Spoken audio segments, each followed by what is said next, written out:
Yeah, it's your boy JS1 Supplier. I live for the applause. We're back. And real reviews. I've got a special guest here. Normally, I would not be doing this without my guy, the executive producer, the big man on campus, Eddie. But Eddie, unfortunately, has some family business that he's got to take care of today. So I am going to make sure that we have a phenomenal conversation. This is a writer, a director. This is a visionary. This is a creative. You know what I'm saying? We have a black genius in the building. His name is Yohance Brinson. Am I saying it right? Yeah, correct. Thank you. That's right. My man, shout out to you, brother. Welcome. All right. So I know you're a busy man. I don't know if you had a chance to check out our content, but on the Real Reviews, we focus on film. We watch a lot of black films. We do group watches together. I mean, we review films, but I am super interested in indie filmmaking. As a person that grew up with my dad is the type of guy who would go to Blockbuster and grab anything. Like he loved B and C rated films. I don't know why. He would come home and we would have all of these indie films and we will watch it. So I've grown a unique love for indie films. Just all types of stuff from fantasy to action to drama. My first question to you, sir, is like, what got you into loving films? Initially, what got me to love films was my dad had an 8mm camcorder I used to play with when he wasn't around. So I sneak and play with that, and that sparked some interest there. Got you. So were you kind of like trying to create your own films as a kid, or were you just loving the ability to capture something and watch it back? Watch things, capture things, watch things, but I really didn't get into it until I was just playing with this stuff when he wasn't around. I didn't really have permission. And then later on, when he got I think it was a high 8 camcorder, that's when I started filming myself, and I could put it on a VHS tape or whatnot. So got you. What were as a kid, what were your favorite genres of film? As a kid, I guess as a kid, it was more sci-fi because I think the first movie I saw in a theater was Star Wars. So I think sci-fi, anime. I liked anime a lot, animation. I was always you got to see the first Star Wars in theater? In the theater, yeah. Back then, they played like double movies. So after that, they played like an animation after that. It was a trip. Yeah. Wow. Shout out to you, man. I'm jealous. The first thought. Now, mind you, I was born in 79, but like my first Star Wars was like episode 1. You know what I mean? Like, no, I saw the original in the theater. Yeah. Man. Okay. So, so you got into film creation in college. When did that? I'm gonna make a full length something. Actually, yeah. So, I was always like filming. I was always filming stuff. But in college was when I went full force on it. I started doing birthdays and different events and whatnot. And then sometime after college is when after I got my degree, I started my business, and it progressed from there. I was doing videos on cancer videos. Started doing commercials that were aired in AMC theaters, and it just rose from there. Okay. Yeah. Was it always the goal to kind of like get into filmmaking, or was it just kind of like because you were just shooting, you kind of fell into it? Yeah, I guess it just happened. I don't know. I was more into animation, I guess. And then I ended up getting a double major in college for film and visual. I have a visual effects major as well, so I have a double major. And then it kind of went quiet for me for a little while. I wasn't getting any action, but I'd always have something like, oh, can you come film this birthday or this little event? And I'd always do that, but it wasn't a big payday or anything like that. And then I was encouraged by one of my friends to start my own business. He's like, you've been doing all this. Why don't you start a business? He said, I can get you some prominent interviews or whatnot. My wife used to work in the White House, so I can get some interviews for you. Wow. And he did. Yeah, he did. He got me some nice interviews, and that's how it all started. I started taking it real serious then. Got you. Shooting interview, and then you was getting politicians on top of that. No, it wasn't politicians. She worked in the White House. The initial interview she got me was the COO of Twitch TV. Nice. I had an interview we did with Bruce Lee's wife, Linda Lee Caldwell. Okay. One of Bruce Lee's close friends at the show. We also interviewed the founder of the Spartan race. Got you. Yeah, so there's a couple other ones. Elaine Lane, Jack LaLanne's wife, the bodybuilder that had his own TV show. So those are my initial. That's how I started with those interviews. They still heavy hitters, man. They Oh yeah, still have oh yeah. Twitch is popping right now. So like, you know what I mean? All Yeah, I did right. that. So, Mhm. no, you were saying? I'll just say I did that several years back. The Twitch, the COO of Twitch, the former COO of Twitch. Yeah. Okay. So when you kind of fell backwards in the filmmaking, did writing become a necessity because of the spark to go, all right, let me film something? Do I need to write it, or did you take somebody else's before you started writing? I started writing for the commercials because I had to come to these clients with a list of what I was going to shoot and the dialogue that was going to be in the commercial. And I started writing for a short film, which I never did. I went straight into feature length films. But we had to learn how to write in college, so I always knew how to do it. I just wasn't acting upon it until I got serious, and so I started doing the commercials. Yeah. Okay.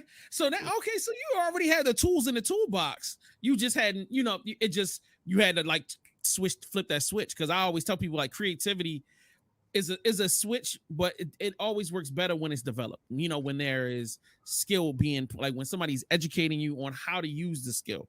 So and then like writing, I tell people too, having conversation and interviews requires a different thought process than writing a story, and character development, because I'm on a journey of discovery, whereas in a film it's kind of the same thing, but you kind of have to lead people along and give people information versus looking for information. That's right. It's better to show and don't tell, but you have to Exactly. bring people along and give them tidbits of information so they can try and figure things out. Right. Keep them Right. interested. Yeah. Mhm. Right. Right. Yeah. The worst films are the ones that give you they tell you the whole film in the first 3 minutes, and you're like, well, why do I need to continue the journey if I already know what's going to happen? Oh, So, exactly. That's a so challenge. Yeah. it's a super challenge. So my question now is, the first film that you created, and you wrote, so you wrote everything. So your first film, you wrote it. Co-wrote. Me and my partner write all of our movies. Okay, So I got you. have a great business partner, and we write together. So we have a meeting tomorrow. We're writing our fourth movie. We're filming our third right now. We're in the process of filming the third. We're probably 12 scenes in, 12 to Nice. 15 scenes in, and we meet early before that for the writing process for the fourth movie. Okay, so I have a writing partner. And when we write together, my style is I'm super creative, and I come up with scene settings, and like I can pretty much create the framework for what we're trying to do. And then he's great with dialogue, and he's great with character development. I'm not good with, not saying I'm not good with it, but I'm just never interested in it because I'm always thinking about how to get from here to here. So Gotcha. in you guys' writing dynamic, what are the things that you gravitate the most to, and what does he gravitate the most to? It's somewhat similar to what you just said, because I try to keep to a structure. There's a structure that needs to be there. So we start out by outlining the movie. We conceptualize, we jot down notes, and then we start come up with the character development, and then we outline. But I'm more like, we need to do this at this mark. It needs to progress this way. We can't do it like this. And he's really creative. He has a lot of ideas. He keeps bringing ideas like, oh, I thought about this. I thought about this. I thought about this. So he's really good on the creative end. Very good. Word. And I I'm love more in the structure. Yeah. Like sometimes when he's coming at me with dialogue, and I'll be like, I don't care as long as you don't either tell too much or tell too little. I think those are the only things I'm listening for. But he's always worried about nuance, like what makes this character different from this character. And I'm like, and I love that about him, but I just don't have that attention span. Yeah, I get you. I get it. Yeah. So all right, as a writer, what are your preferred genres to write? We're all over the place because our first movie was a crime thriller. The second movie was like a suspense thriller, like a whodunit. This third movie, the second movie is Faded. This third movie is going to be called Malaji. It's a horror film. And then the fourth film that we're writing now is kind of like we're putting black people, I'll just say black people in power. So it's black people of prominence, like the main actor's a female. She's an attorney. You know, her best friend's a doctor. Um, husband's into finance. So it's all prominent black figures. There's nothing. That's what it's about, really. I don't want to give God, the story away yet because we're outlining it still. We're on a second act, but that's basically what it boils down. We want black people in high positions and a good look for us. got you. So, is there any genre that you haven't touched that you're like, I can't wait to get to it? There's stuff I'd like to do, but of course, you got to keep budget in mind. So we write with budget in mind. I love to do a sci-fi movie. That's but I don't want it to look cheesy or fake. So we'd have to wait for that till the budget's there for that. There's a lot of stuff I'd like to do. To be honest with you, I like a lot of different I like a lot of different movies. I like a lot of different genres. So there's a lot. I'm open for whatever, really. Word. Okay. Okay. The next question is what genre do you prefer to direct? Or what is your favorite genre to direct? Again, we have 3 totally different types of films. We're filming a horror movie right now. So I wasn't thinking I'd be doing a horror movie. I kind of like action a little bit, suspense, but I like the horror thing as well. And the horror has a big audience, So I'm all over the place. I haven't been refined to one specific genre yet, because all 4 movies they're all completely different. So Word. So which one do you have the most? All right, of the 3 that you've done? Which one have you had the most fun shooting? So is it the horror had the most fun, or is it which one have you had the most fun? My second film, Faded, because came out not too long ago, and the horror film we're like about 12 scenes in right now. So I'm having fun with it, but we're still in the process. Gotcha. I have to say the film that I completed, which was this last film I completed, which was Faded. Yeah. All right, and I'm gonna throw some clips of this up on the screen. But while these clips are playing, tell us where can they watch it and give us the premise of it, because I don't want us to get demonetized over the clip. So I just want to throw that up. So hold up. So Faded, what I mean? What was this? What's the premise?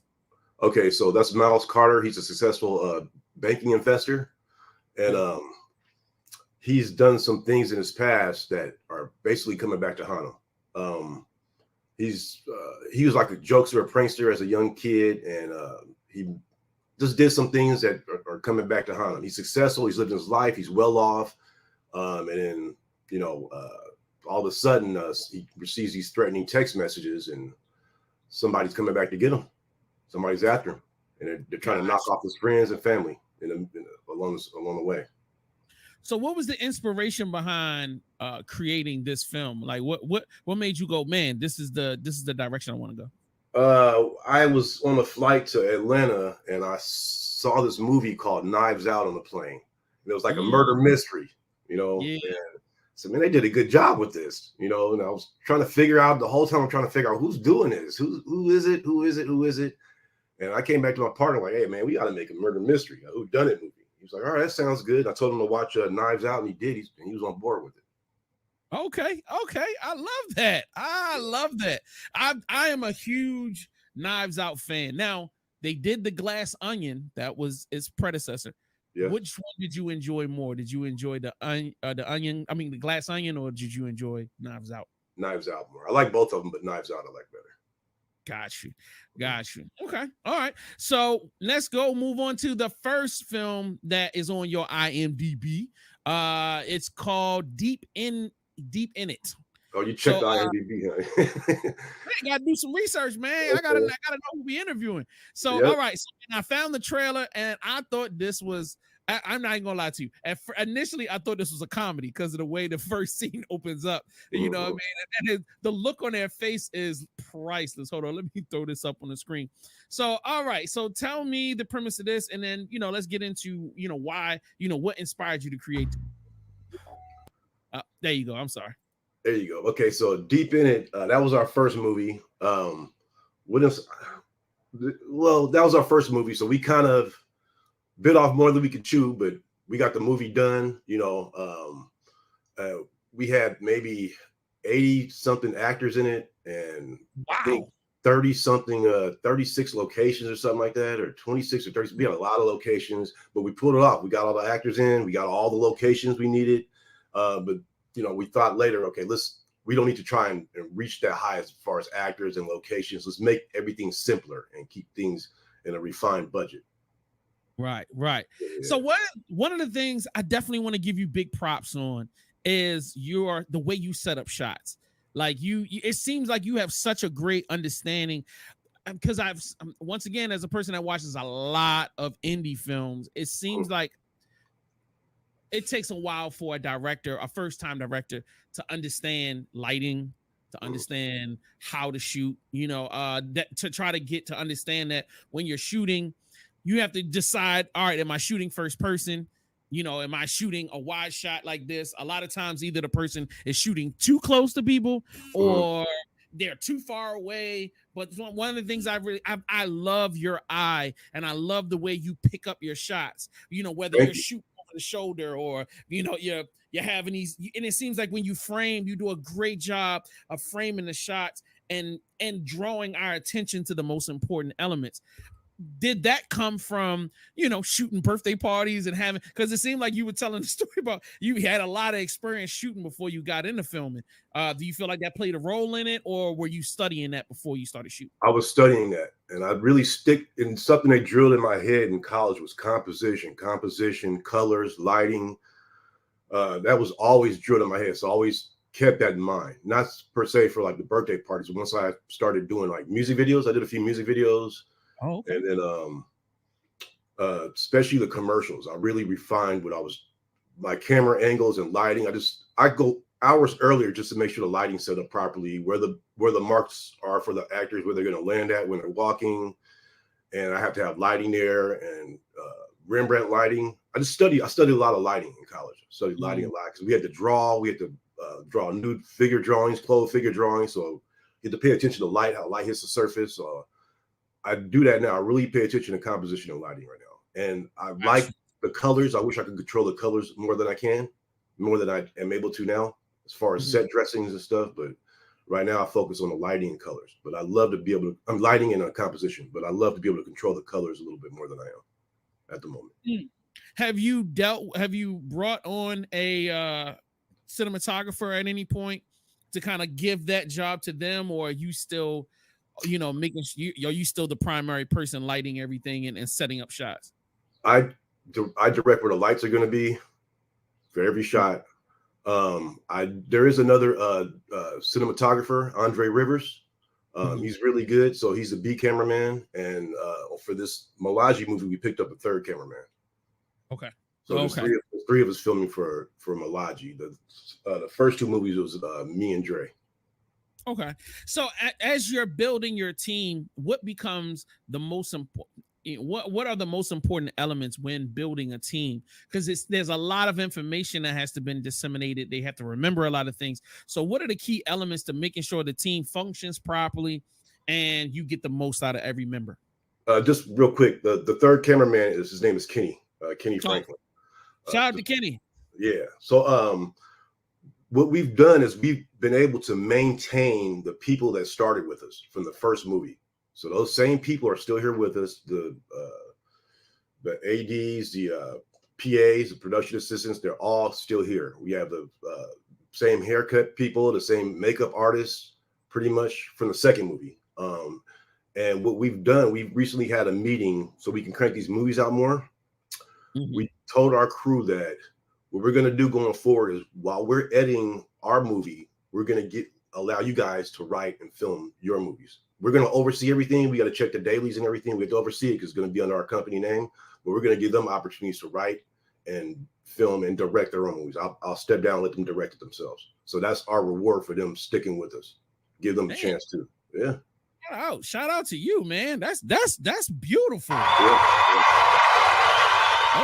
Okay. So yeah, because they've been loyal to us this whole time, and they show up. They just show up. They show up all the time. They're always there with us. They're always moving equipment, setting up stuff. I need a light over there. They'll move it. They'll dim it down how I need.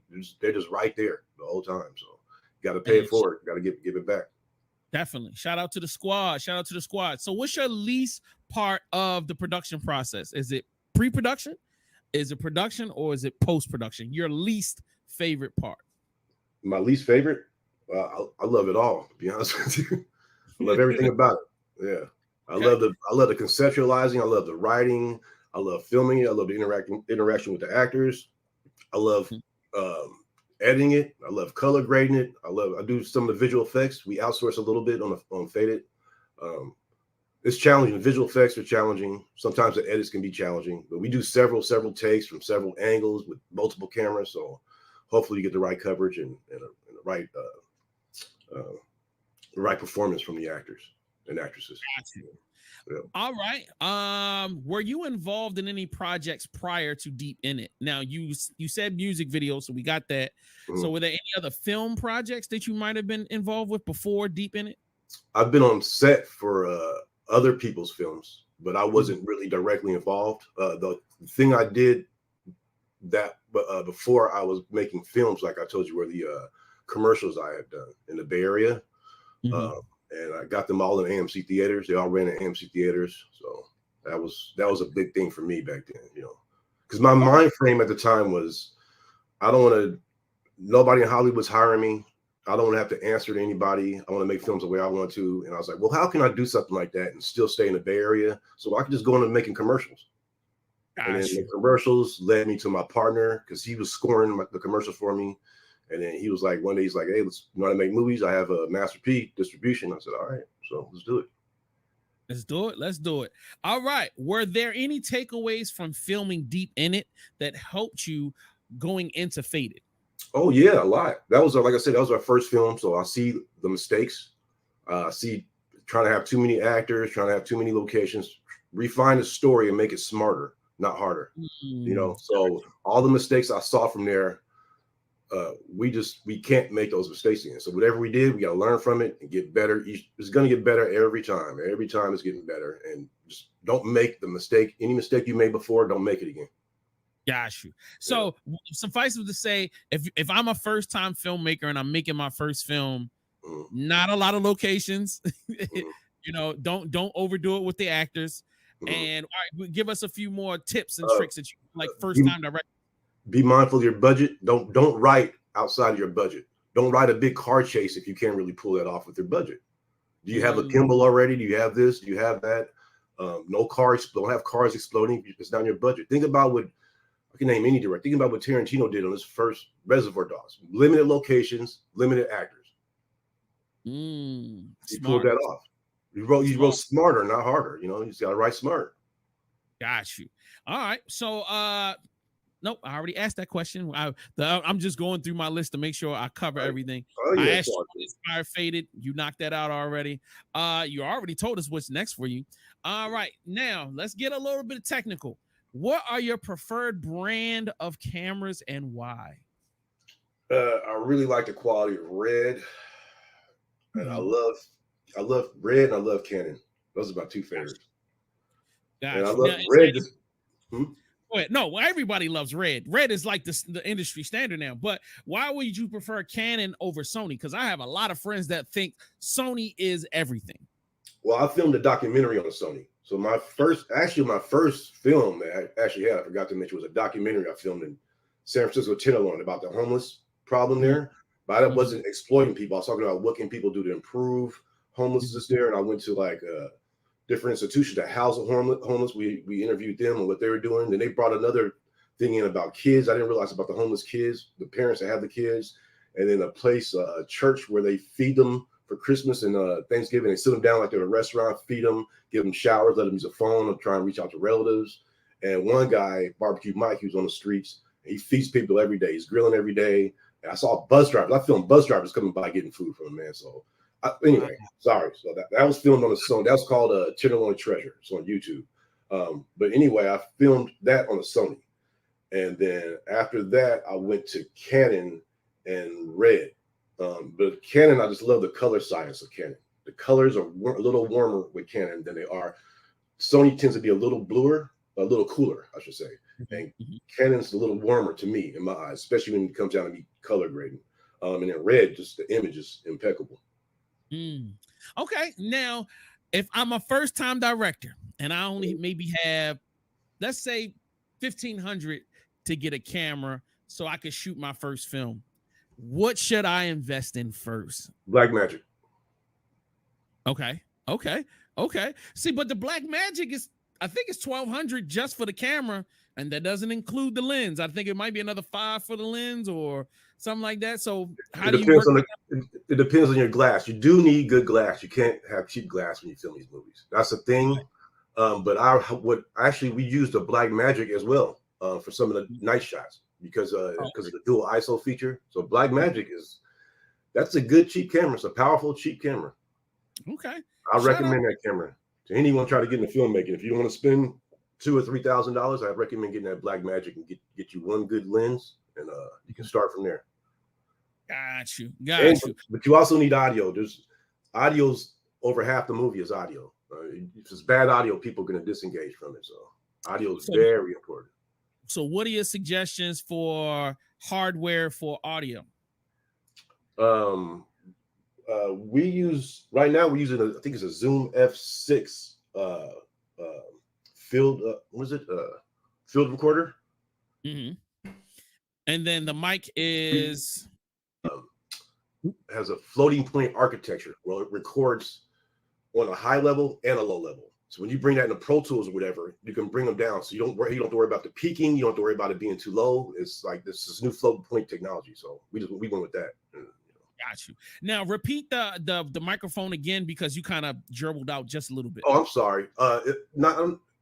Microphone wasn't.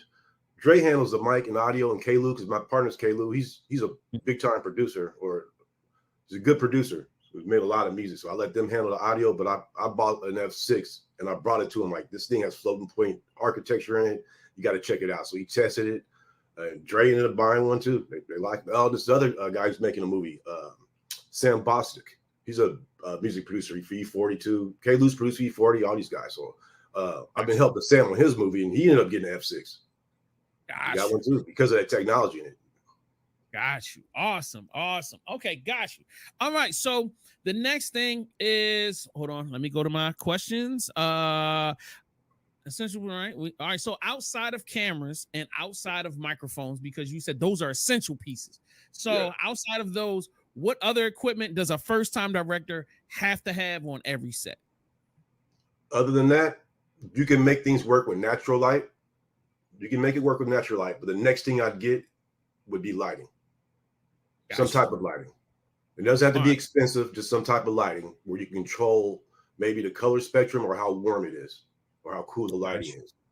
Your lighting is really important. That's what makes a scene, your characters pop in a scene, or a scene have depth to it instead of looking flat or whatever. You want some depth there. You want characters to pop. You want a hair light if you can, but you can get away if you're a first timer. You can get away with just get a Black Magic or a nice camera, get a nice lens, and get some. You gotta have clean audio. Got you. And then, are you going PC or are you going Mac? I started out on PC, but I've been Mac since I started my business. I've been on Mac. Got you. All right. So, are you going desktop or are you going laptop? Desktop. I need the power. I'm pushing these 4K and 6K files and whatever. I need a lot of power. Yeah. So when we finish filming, when I bring all these footage in, we have about 800 hours worth of footage for each movie, pretty much, that I have to get down to 1 hour and 30 something minutes. So you can imagine I'm sitting here clicking away, click, looking for the best take, the best cuts, from multiple cameras on top of it. So yeah. Thousands, man. Pray, my goodness, man. So how long does the editing process normally take with 800 hours worth of footage? Like, how long does the edit take to get all of that down to what you want? Without visual effects, without color grading, just to edit. Just a regular edit. Just to edit, maybe a month and a half, 2 months could be. That's not bad. And then once you get down, so now, do you normally color grade while you're editing? No. I edit the whole movie, the whole thing. Me and my partner will watch it. We'll see what we need to change. We'll look at other cuts. I can't just do it by myself. So he looks at it. Do you have another cut of this, another cut of that? Once everything's edited the way we want, then I'll color grade it. Because I don't want to start color grading and get rid of something. And I'll color grade after that, and then after the grade's cool, then I'll start adding visual effects on it. And if there's something I can't do visual effects, I'll outsource it. Got you. Got you. Okay. And then sound effects and then visual effects. Yep. So Okay. after that initial edit, once that edit's good, then he'll start working on the audio for it. Start doing the Foley, and if we need to do ADR, he'll bring people in for ADR and all that. And while he's doing that, I'll be doing the color grading and visual effects, so it can be finished at a good time, quickly. Got you. All right. So now these are my last two questions, and then I will allow you to get back to your regular life. So in deep in it, I want you to tell me what's your favorite scene and why. Now, I'm talking about like as a director, when you're directing it, what's the favorite scene where you're like, man, that went so much better than I expected, or it went perfectly? There were a couple scenes. There's one scene where the actor's name is Grits. He's doing a lot of films now in Detroit. He's all over the place making movies now. But it was a scene. I like that scene right there. I love that scene. That's one of my favorites. That was my special effects on there with the guns and the smoke, the gunshots and the smoke and all that. And Grits in the car when he was crying after he found out his daughter was taken. Because there was a cinematic drone shot before that I filmed in a Crockett next to Vallejo. And then also like this because of the lens I chose. I chose I think it was a 14 millimeter right there. Right. I don't know. I just but a lot of scenes with Grits, man. Grits did a good job. They all did good, but Grits was phenomenal, especially when he found out his daughter was taken. And then that chase scene at the beginning of the movie from the I'm listening. I'm just pulling this up because I like this shot too. This was in San Francisco. This is at a bar in San Francisco. They let us use. Yeah, this is a beautiful shot, man. Like, good God, for Mount Zion, man. Like you killed this thing, man. And it's just because it just looks like the natural lighting is so good, but I know you had to add lighting in certain places. Like a little bit. So I have the rim lighting on the side of his face. That's why the weak side is edge, and I have a little fill light on him. But that over the shoulder shot, that was like we did that in 3 or 4 takes. Shout out to you for this. All right, so where is this film currently available? That film, Deep In, is available on Apple TV. It's available on Tubi and Amazon. Got you. All right. So now let's go into your current film that just came out, and all right. So Faded. So we're going to get into. Let me throw it up on the screen, and then you can tell me your favorite scene as a director, and then we're going to get into what platforms it's on. So, Garrett, so tell me, what are your favorite scenes? In Faded, okay, I like that scene right there with Miles when his girlfriend comes in. That's one of my favorites. And also, there's another. Oh, there's a shot in a bar. Miles' friend Cooper. There's a shot where I dollied in on Cooper in the bar because he was disgusted about something. I don't want to reveal what's going on. He was kind of disgusted about something. He's just in a slumber, and the music that Kalu added to it, and that dolly in shot of him hunched over, that felt powerful to me. I always liked that. And I wanted it was wordless. There were no words. It was just the powerful effect of that. I like. Definitely. And one of the things I definitely want to shout you out on is in this particular film, it seems like the main character, all of your styling for him seems to be all consistent with the type of person that he is, and it's consistent. Like, I love that. I felt like you guys were so meticulous about how everybody's dressed in this film. Not saying that the last film it wasn't accomplished that, but you can see that there was more focus on making sure, hey, the look needs to be a certain way, and him, the way he presents himself because of the lifestyle that he lives and where he works. And that was super fire. So shout out to you for that. Oh, right on, man. We're growing. We're just going to grow and get better every time. We're learning. We're still learning. So we just got to get better every time, improve. If we're not making improvements, then we need to stop. We got to get better every time. We got to build up our audience and our brand. There was one shot on here where Miles, we had to overdub it, and the overdub was totally out of his character. He said something, oh man, whoa. I said, we got to take that out. That's not him.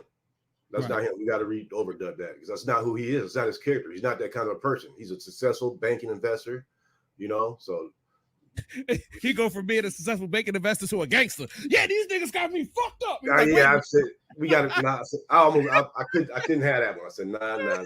That's not his character. It broke his character. You got to sympathize for him because of who he is. So we build up so you have some sympathy for him, regardless of what he did when he was younger. So right. No, for sure. Okay. And Faded is now available. Faded is available on Amazon, Tubi, and we just went to YouTube within the past 4 weeks, and we already have like 300-something thousand views. Wow! Congratulations! Yeah, a month and a week or something. Yeah, 300-something thousand. I think 310,000 or something like that. So it grows every day. I check it, keeps going up. So man, that's just on YouTube. That's not Amazon or Tubi. Now, as a person that is so meticulous about film and watching, I've been watching the industry forever. Mm-hmm. In Hollywood, I've heard that pretty much they start a company for every film because the investment is so high. So say if they're going to do Guardians of the Galaxy 5, they start a corporation called Guardians of the Galaxy Inc. or whatever they call it. And then they have an accounting, they have a budget, and there's a whole business around the making of the film. And then that business maintains, the film's life as far as how it's taking a DVD and da-da-da-da. Are you taking the same steps in your production, or are you kind of like, all right, this is just an IP under the company and it's handled that way? How do you handle it? We took a different approach. So when me and my partner got together, I already had my company. I had Pacific Media Films. That's my company where I bring out the commercials and all that. He already had Kalu Productions for his music and all that, for all his music and music studio stuff. So we together formed a joint company, Media Stream Pictures. So if you see the beginning of our movie, starts out with Media Stream Pictures and you see his logo and my logo. So no, all the funds come into Media Stream Pictures. Everything comes into that. And all the movies are under Media Stream Pictures. So and I think on this next with this Malaji, this horror film, we're gonna start having merchandise and put a website around it. So we're gonna just grow, get smarter, make certain moves that are smarter investments. Okay. So with bookkeeping, do you outsource that and then just like, all right, man, look, we just make sure that we try not to spend the budget and then no. Sorry, I'm sorry. No, he's very meticulous because we see everything. We send receipts to each other because we have a joint account, so we can go in the account and see everything that's going. We only spend in that account. We only put money in that account. So if we need to put money in there or funds in there, or we see what's coming in from the distributors, it goes to that account. So we see everything that's going on, and we talk about what we're going to spend. This is going to cost us much on this next shoot. This is going to cost us much. We go over everything, all the details. So we don't need anybody to interfere with that or pay anybody to do that. No, we have that part covered. Got you. All right. Now, before we get out of here, my question would be, is there anything else you would love to tell that you think are super important for new film, it's new Black, film, I was about to call film directors. There you go. Never give up on your dream. Don't let anybody kill your dream, because people want to see you do good. They just don't want to see you do better than them. That's all it is. So don't give up on your dream. You just keep going, keep pushing through it. And what's meant for you will be. Just don't give up. It'll be there for you. You just got to work at it. Like I said, I'm still growing, and I'm how many years in now? So I'm still learning. I'm going to learn forever, and I'm going to keep growing. Hopefully I can just grow forever. Word. That's what's up. Well, thank you, sir. Man, I so appreciate you making time for us, man. Thank you. Thank you. I appreciate it. Thank you. Appreciate being on your platform. Hey, man, anytime. And if you want to come back to promote anything, if you need us to promote a trailer, if you need us to watch anything and review it, please, man, just send it our way. We want to be involved in all of your growth and success. Oh, thank you. I appreciate that a lot. Yeah, thank you. And I want to come to that red carpet, bro. So just let me know when that I'm gonna catch me a flight, and I'm gonna come out there and get drunk on the red carpet and fall out. Oh, it's all good, man. You welcome out here anytime, man. Man, that's what's up. Oh yeah. So when do you feel like you guys will be premiering the next film? We're still filming it. So early next year, we'll be done around early next year. Because, like I Okay. said, we're coming up with some different things. We want to get into some merchandise, get the website around it. So we're tackling this a little. We're growing every time, and we're a different distributor now. And they gave us some insights on do this, you should do this, you should do this. So we're still learning stuff. So it should be early next year where we're pretty much finished with this. We'll start releasing trailers, and then we'll be done writing the fourth movie. We'll start filming that pretty much, and then we got to give our crew a chance to do their thing too. So. Got you. And quick, I forgot to ask this question. Trailers. Do you guys do trailers in-house or do you outsource for trailers? Everything's in-house. So here's the win-win situation.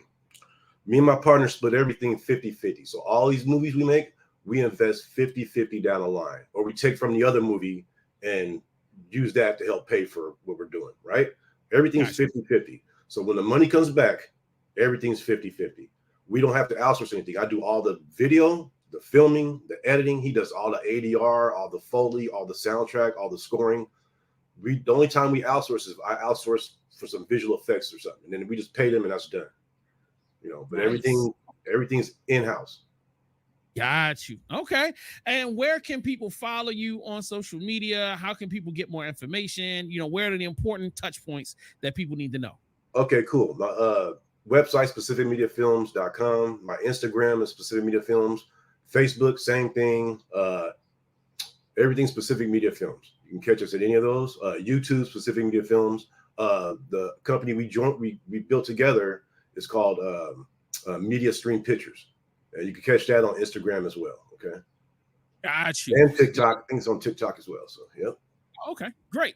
Make sure, ladies and gentlemen, if you've made it this far, make sure you watch both Deep in It and watch Faded. I promise you will enjoy it. This will be an experience that you will never forget. And then definitely lock in and make sure you support Yohance. And y'all keep rocking with the Real Reviews, man. We love y'all. We check you next time. We out of here. Peace. Real Reviews, live and unapologetic.